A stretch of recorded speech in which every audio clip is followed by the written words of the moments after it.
नमस्कार, आप देख रहे हैं टुडे न्यूज 24। टुडे न्यूज 24 में आपकी स्वागत है। विरोध प्रदर्शन करना कोई गलत बात नहीं है। लोकतंत्र में सभी को अपनी अपनी बात रखने के अधिकार है, पर यह विरोध नेशनल हाईवे को घेर कर किया जाए तो ये सरासर गलत है, जो कि नेशनल हाईवे के नियम के विरुद्ध है। दरअसल इन दिनों केंद्र सरकार की अग्निपथ योजनाओं को लेकर कांग्रेसियों द्वारा जगह जगह विरोध प्रदर्शन किया जा रहा है। उसी तर्ज पर कोंडागांव विधायक मोहन मरकाम भी अपने कार्यकर्ताओं के साथ विरोध प्रदर्शन करने पहुंचे ग्राम पंचायत दहीकुंगा में, जहां देखा गया कि कांग्रेसियों द्वारा नेशनल हाईवे की आधा हिस्सा घेर कर इस विरोध प्रदर्शन कार्यक्रम को किया जा रहा है, जो कि नेशनल हाईवे के नियम के विरुद्ध है। इस परिस्थिति में कभी भी रोड एक्सीडेंट हो सकता है, लेकिन क्या करें, सत्ताधारी पार्टी की बात है, सत्ताधारी पार्टी की विरोध प्रदर्शन है। इन विरोध प्रदर्शनकारियों को कौन रोकेगा? क्या इनको रोकने का हिम्मत है किसी में? क्योंकि विरोध प्रदर्शनकारी ठहरे सत्ताधारी पार्टी की कार्यकर्ता। अब देखें हमारी ये रिपोर्ट ग्राम पंचायत दहीकोंगा से कि किस प्रकार नेशनल हाईवे को घेर कर अग्निपथ योजना की विरोध प्रदर्शन कांग्रेसियों के द्वारा किया जा रहा है। तो आप देख सकते हैं ये NH30 है और एक रायपुर से जगदलपुर को जोड़ने वाली मार्ग है, एकमात्र मार्ग है। और इस मार्ग पर किस प्रकार सारे नियम कानून को दरकिनार कर यहाँ पे कांग्रेस पार्टी द्वारा अग्निपथ योजना के विरोध में सत्याग्रह आंदोलन प्रोग्राम तय किया गया है। परंतु आप देख सकते हैं किस प्रकार NHAI की नियम को उल्लंघन करके यहाँ पे इस तरह का कार्यक्रम को जो है कांग्रेसी अंजाम दे रहे हैं। आपको बता दें सत्ताधारी पार्टी के राजनेता भी मौजूद है इसमें। इस टेंट की अगर बात करें तो आप देखें टेंट किस प्रकार NH में, और वीडियो के माध्यम से आप देख सकते हैं किस प्रकार बड़े बड़े गाड़ियां जो है आना जाना कर रहे हैं। और कभी भी किसी भी प्रकार की अनहोनी घटना घट सकती है, पर क्या करें, सत्ता सुख के आगे सभी नतमस्तक हैं और सभी मूर्ख दर्शक बन के खड़े हैं। पुलिस प्रशासन की भी यहाँ पे पुख्ता इंतजाम है। परंतु सवाल यह है कि क्या इस तरह की जो कार्यक्रम है NHAI के ऊपर वैध है? जनता आप स्वयं तय करें। आपको फिर से एक बार बताना चाहूँगा, ये ग्राम पंचायत दहीकुंगा जो कि कोंडागांव NH30 पर स्थित है, और यहाँ पे NHAI के सारे नियम कानून को ताक में रख कर इस कार्यक्रम को अंजाम दिया जा रहा है कांग्रेस पार्टी के नेता द्वारा। तो आप देखें यहाँ पे मैं आपको अपने वीडियो के माध्यम से दिखाना चाहूँगा, प्रदेश अध्यक्ष मोहन मरकाम भी मौजूद है और साथ ही साथ उनके कार्यकर्ता भी मौजूद है। और NHAI के ऊपर है ये कहाँ तक सही है जो कि इस तरह के कार्यक्रम किया जा रहा है। तो आप देख सकते हैं किस प्रकार अनियमितता सारे नियम कानून को ताक में रखकर इस तरह के कार्यक्रम को अंजाम दे रहे हैं सत्ताधारी पार्टी के कार्यकर्ता एवं सत्ताधारी पार्टी के नेता लोग।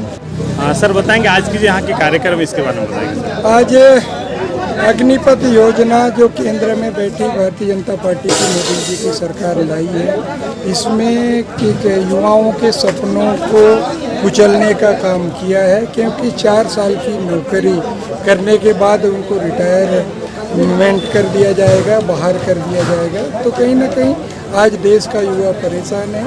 हमारी मांग है केंद्र सरकार से, मोदी सरकार से, जो पुरानी योजना थी जो लगभग 22-25 साल सेना में भर्ती होती थी, वही योजना के तहत युवाओं को रोजगार और नौकरी दे, हमारी मांग है। सर हमने मीडिया के माध्यम से देखे और कई सारे मैगजीन में देखे इस तरह के जो नियम है विदेशों में लागू है, लेकिन विदेशों में इस तरह की कभी भी किसी प्रकार की प्रतिक्रिया देखने को नहीं मिल रहा है। देखिए भारत में क्यों है? विदेशों की बात आप छोड़िए, इस देश की बात करिए ना। इस देश में जब से आज़ादी हुआ है हमारी सरकारें 60 साल तक रही है। 60 सालों में तो हमने ऐसी योजनाएं नहीं लाई। मोदी जी कल तक कहते थे 2 करोड़ युवाओं को रोजगार देंगे। इन 8 सालों में 16 करोड़ रोजगार देने थे। आज अब 10 लाख की बात करते हैं। आपके करनी और कथनी में अंतर है। आज देश के युवाओं को ठगने का आपने काम किया है। देश के युवाओं का आपने वोट लेके उनको ठगने का काम किया है। अब देश का युवा भी समझ चुका है कि मोदी जी के बहकावे में नहीं आएगा। आज मोदी जी के पास देश में विधायक खरीदने के लिए पैसा है, सरकार गिराने के लिए पैसा है, मगर देश में युवाओं को रोजगार देने के लिए पैसा नहीं है। आज देश का युवा समझ रहा है। हमारी सरकार ने, देश के दूसरे प्रधानमंत्री लाल बहादुर शास्त्री जी ने कहा था, जय जवान जय किसान, ताकि जवान देश की रक्षा करेंगे और किसान देश के नागरिकों को अन्न उपलब्ध कराएंगे। मगर आज देश मोदी राज में किसान भी परेशान है, जवान भी परेशान है। कल तक कहते थे 1 नेशन 1 पेंशन, 1 रैंक 1 पेंशन। उसके बाद क्या 4 साल के बाद इनको पेंशन मिल जाएगा क्या? आज जो आदमी 20 साल नौकरी करता है उसके बाद पेंशन लागू होता है, 30-35 साल करता है, उसके जीवन भर उसके परिवार के लिए जीने का सहारा मिलता है। क्या 4 साल के बाद इनको सहारा मिल जाएगा क्या?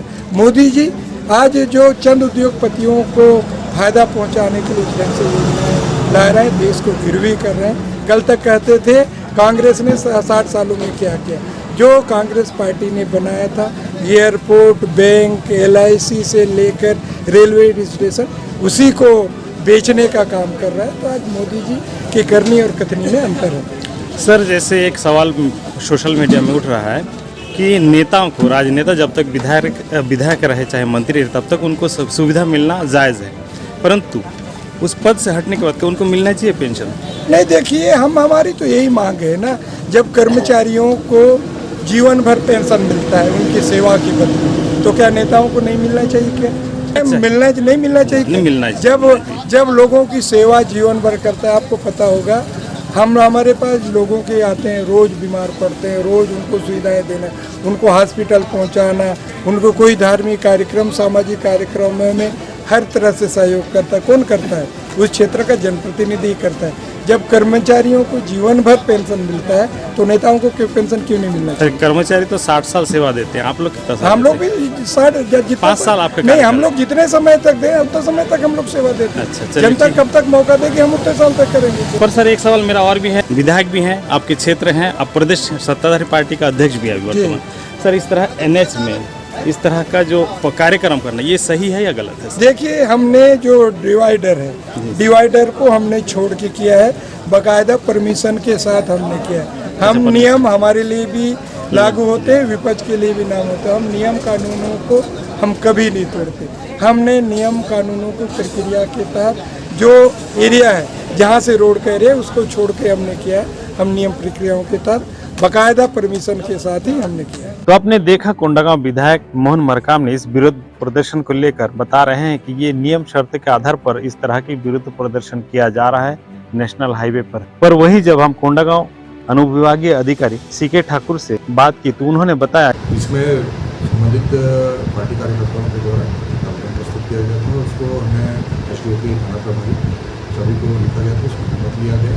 हमने उनको धरना प्रदर्शन की जो अनुमति है वही कर दिया था। वो थाना प्रभारी से हमारे पास रिपोर्ट आएगी, उसके आधार पर बाकी सड़क ब्लॉक करने की नहीं, सुरक्षा व्यवस्था के लिए तो अनुमति। Thank you sir. National highway की अगर परमिशन की बात करें, ना तो SDM CK ठाकुर ने दिया है और ना ही ये विरोध प्रदर्शनकारियों ने लिया है। यानी देखा जाए ये इस विरोध प्रदर्शन किया जा रहा है कांग्रेसियों द्वारा, ये सरासर गलत है और इस तरह नेशनल हाईवे पर विरोध प्रदर्शन करना ये कहीं ना कहीं कानून के खिलाफ है। खैर, सत्ताधारी पार्टी का विरोध प्रदर्शन है, इसीलिए किसी ने किसी भी प्रकार की शिकायत करने की जहमत नहीं उठाई, जिसके चलते आज विरोध प्रदर्शन सरेआम नेशनल हाईवे पर किया जा रहा है। सत्ताधारी पार्टी के खिलाफ कौन आवाज उठाए, कौन इसकी शिकायत करे, जिसके चलते इस तरह की विरोध प्रदर्शन देखा जा रहा है। Bureau report, today news 24, Kondagaon.